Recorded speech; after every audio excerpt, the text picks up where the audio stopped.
What's up, dude? How you doing? What's going on, man? How are you?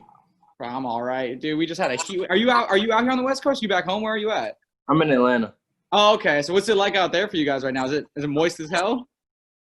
Uh, it's sort of moist. I can't tell if it's moist here or if I'm just moist. Something about it. There's definitely some water in the air. I don't know why I said moist, but it's just like one of those words. Either you love it or you hate it. Oh, I love it. I love it too, my dude. All right, well, I appreciate you hanging out with me, Jack Harlow. Yes, we're in San Diego, and usually it's pretty sunny, and we had a heat wave, and then all of a sudden now it's like depressing and dark, and just so we make Are it you work. from San Diego? Originally, I'm from Los Angeles. I'm like a big Kings fan, so like moved 2 hours away. I guess not too far. When'd you move there? Uh, to be honest, I've done like a little bit of a world tour. At one point, I went from LA. I went to school in New York for hockey, and then from there I went to school in Boston for college for hockey, and then from Boston started my radio career, and then now I'm back on the West Coast in San Diego. So I did a little bit of an East Coast tour. Is San Diego the paradise it's described? Honestly, I mean, like, I feel like I'm biased because I'm from the West Coast, anyways. But like, dude, I mean, I don't know how much you wanna see, but I literally like, I got the water right here. Like, check this out. Like, I can't complain. It's like Petco Park is right there, water's Ooh, right behind it. that's the So, vibe. You got it the ain't, it vibe. ain't it ain't bad living out here. So I think it's everything that people hype it up to be. You got beaches anywhere within 15 minutes of you, but it gets hot. Yeah, one day I'm gonna live out there or San Yeah, like Francisco. San Diego specifically or West Coast? Well, actually, last time I was in LA, an earthquake hit, and I didn't like that at all. And Wait, when that's was this? How many years ago? Or like recently? it was a couple weeks ago. Oh, gee. Uh, and I done read some articles that haunt me about how in 20 years that whole side of Cali is about to just off. Break off. We get a little separate. And then we become an island. Then it becomes even more exclusive. Yeah, see, I like how you're lighthearted about it. Me, You're like, somehow I can't see it that way. I just don't want to be out there. well, it one of the like running jokes out here is that because like everybody comes here because they want beachfront property. And in 20 years, the beachfront property is not going to be beachfront property anymore. So it's going to be Mm. underwater. So that's It's kind of gonna the be running joke. floating. It's gonna be floating property. Dang right. So yeah. So make sure you get out here quicker, sooner rather than later, because we're. I might just always visit, bro. I don't know if I want to be out there for that. That's not. Do you like since a kid? Have you had a place where you're just like, man, I really love to live there that you haven't gotten a chance yet? It's funny to say this. I know this is still in that area, but I like the Bay Area. I like San You're going Francisco. too. What are you talking about? Well, I'm not there yet. I'm just telling you what I like. What about it? That did you like the music scene or just the scene in general or? Well, I have always liked hyphy music. I like that up tempo bounce, but I really yeah, I like the energy. I like the scenery. I like how it feels. I have family out there, but honestly, I'll probably end up in Louisville, bro. I'll probably raise my family where I'm from. So then, as someone who's like, I mean, I don't want to say like representative, but like you're represented from the place. Is there anyone else that you like that has been big that I've missed out on that I need to check out? Bryson Tiller Oh, well, okay, yeah, Bryson, yep. from Louisville. We have some new people, 2K Baby, ESTG. Okay, We're building up. You remember Static Major? okay, yeah. From back in the day a Rest, little bit. rest in peace. He was on Lollipop with Lil Wayne. He sang the chorus. He wrote all the Pretty Ricky stuff. He wrote Aaliyah stuff. Great songwriter. So Louisville has a storied history, but it's never been as active as it is right now. So That's yeah, like, I definitely feel like my job is to put it on. well, like, so one of the things I'm so excited. Like, how does it feel that you are now? I mean, I know you've been grinding, and this is not like something new, but like, how does it feel that now you're kind of at the forefront to represent your city? Like, you're the guy putting them on the map now. I mean, it feels like a responsibility because one, it feels like I have a bigger story to share with the world than just mine. There's other artists from Louisville that have a different story than mine that I want to make sure shines. So it feels like a responsibility for sure because the city's been waiting to be on. So talking music for that one. So I know you obviously mentioned Bryson Tiller being a big thing from there. He blew up a few years ago. Was that one of the reasons why for Through the Night? Like, did you want him on that track? Because they're like, yo, let's make this like a hometown song, or you already had something in the works? Yeah, I mean, I just at that time I just anything to work with him. I mean, that's one of my idols. When I was in high school, that was my guy, and he'd been showing me love for a couple years, tracking me, and now we're great friends. But at the time, it's like, bro, just get on any song. You know what I mean? I just wanted to work. That's awesome. Oh, I love it. So now that you're in Atlanta, I know, like, you know, you're working with Atlanta artists and stuff like that. Let's talk What's Poppin'. I mean, I feel like it's the giant elephant in the room. Song is just taking over the United States. It's crazy. So first off, you got the song on your own. Whose idea was the remix to get, like, I mean, you got a legend in Lil Wayne on it with you, and then you got like current legends, you know, Baby and Tory Lanez on it. Like, is that all you? Was that people reaching out to you? How did that go down? Well, we knew we wanted to do a remix, but we just wanted to make sure, you know, some remixes, it's just like they just did it to do it. We wanted it to shake the internet. You know, we wanted to really bring it. So I'm signed to DJ Drama, Don Cannon, and Drama has a great relationship with all three of them artists. So that's just kind of the advantage, I guess, of signing to a gatekeeper. He kind of really helped orchestrate it. So we knew what we wanted to do, but I got to give my props to Drama for making it happen. Looking it up. How did it feel as you? Because, like, I mean, obviously I always love remixes. A lot of the times what happens with remixes is, you know, the original artist will keep their same verse and then just kind of like add in the other artists. For you, I love that you kind of revamped your openings, you know, your opening part right there. I got in a fight with Drama and them. They made me do it. I didn't want to do it. So they wanted you to re-up, and you were like, no, I liked how it was. I liked my verse so much, and people knew the words to my verse that I was like, oh, I don't want to take it away. And I think part of me was like, can I top it? Like, I was like, I don't know. So they really made me, bro. And that's awesome. And I'm so glad can you hear me? Yeah. You're sure. I'm so glad they did, bro, because it definitely turned me up. It definitely turned me up, the fact that I did that. I think a lot of people appreciated it the way you did. Yeah. Well, so did you hear the other artists' parts first before you redid yours, or did you put yours out and then you heard the whole thing after it was done? I heard Wayne's first, and then that's when I knew I needed to bring it. Well, that's what. So, like, what's that feeling like when you feel like a legend like Lil Wayne, who's just been killing it for years? Like, when he's about to do a verse for you, are you like nervous, or are you like, no, I got this? I mean, I've been rapping long enough where I feel confident in my ability, but he definitely made me say, okay, you got to bring it. Okay. You know what I'm saying? But okay. When I knew Wayne was getting on it, I knew he was going to bring it. Okay. So, and then, so was that connection with Jetson made? Was that also through your, like, DJ Drama and all them and Cannon? Nah, that was me and him just on Instagram. So who reached out to who? Jetson, when I was on tour last year, he DM'd me. He said, come on. And What's Poppin's probably the third song we made. Okay, all right, not bad. Is that what got the link with Baby, or the Baby as well, or was he Nah, that was all Drama. And I think all three of them, obviously they knew the record by the time they recorded it, and they had heard of me, but Drama just one text away, so he just made it happen. That's awesome. Like, so do you, in your own personal headspace, do you feel like you've made it now, or do you feel like you're still fighting and clawing to get to where you're trying to go?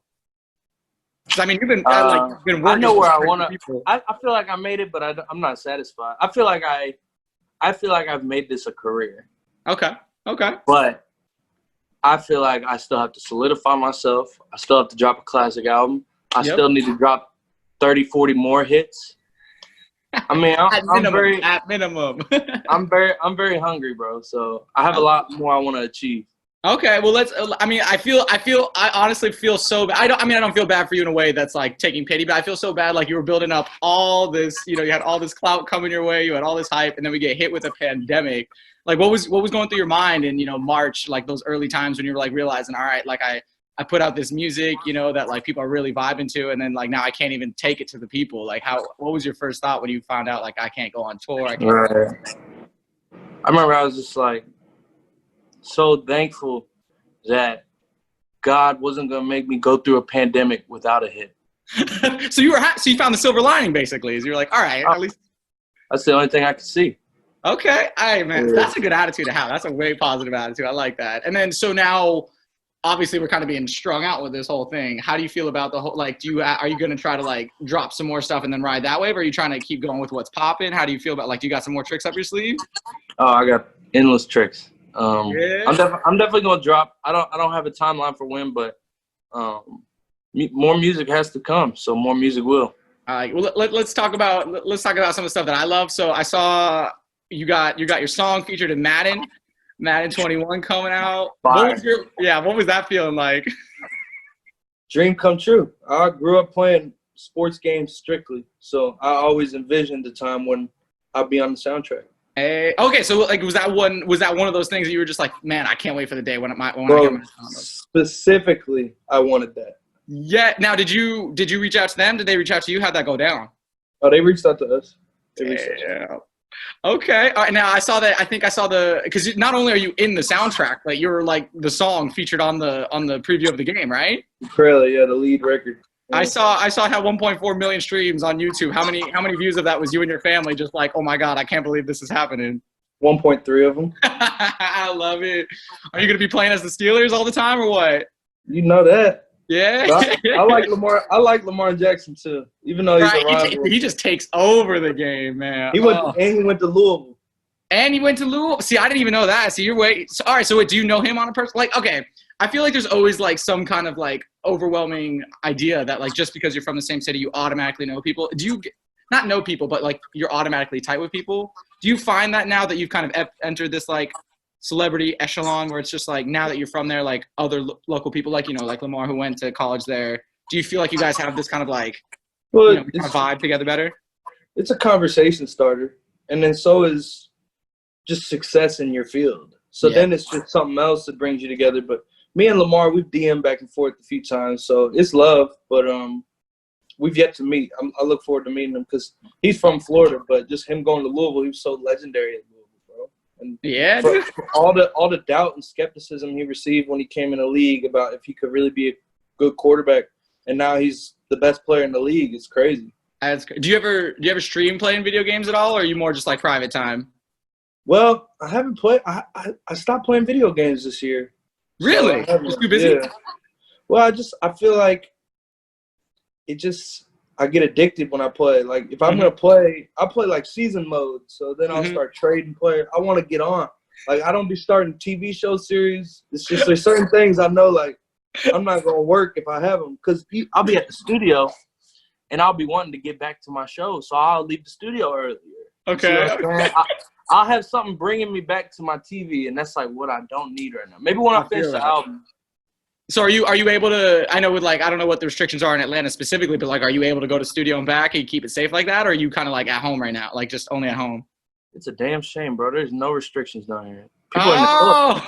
People are in the club right now without masks. Stop it. The clubs are open, bro. What are you running away the second you see that or what? Well, you know. I mean, if they play my song, I might wait, you know. Nah. You know, I'm not a club guy, so I'm staying safe. I'm in the studio. I'm a mask guy too.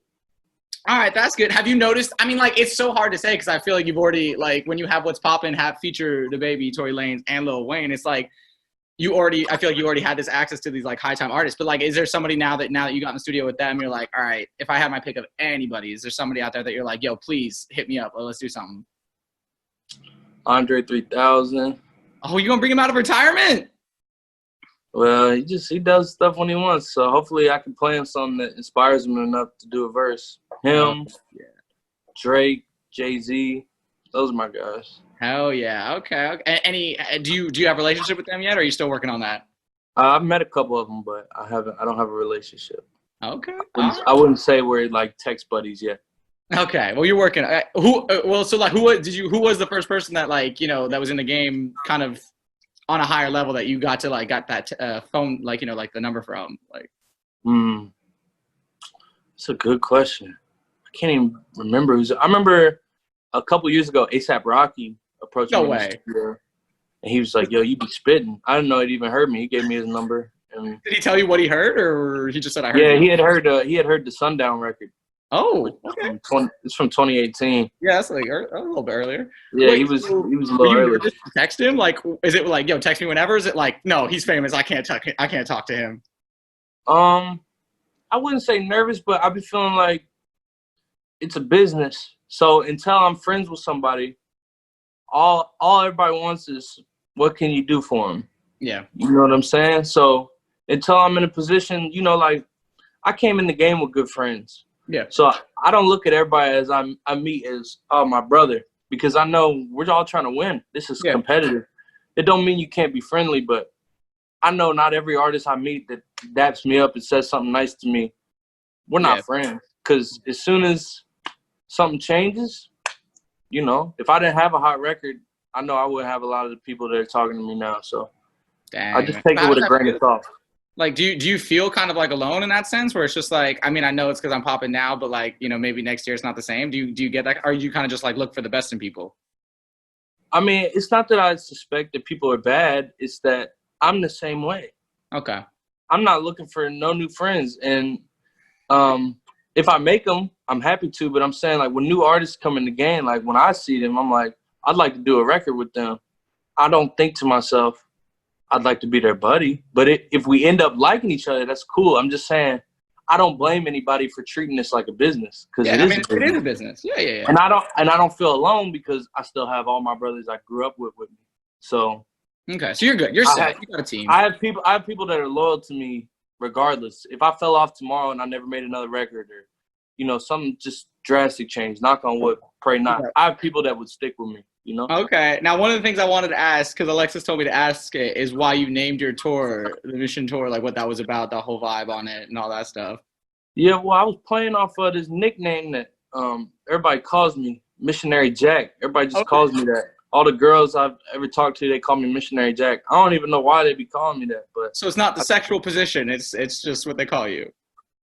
It might be that. I don't know why they call me that. But I figured I'd name the tour Mission. Okay. Yeah.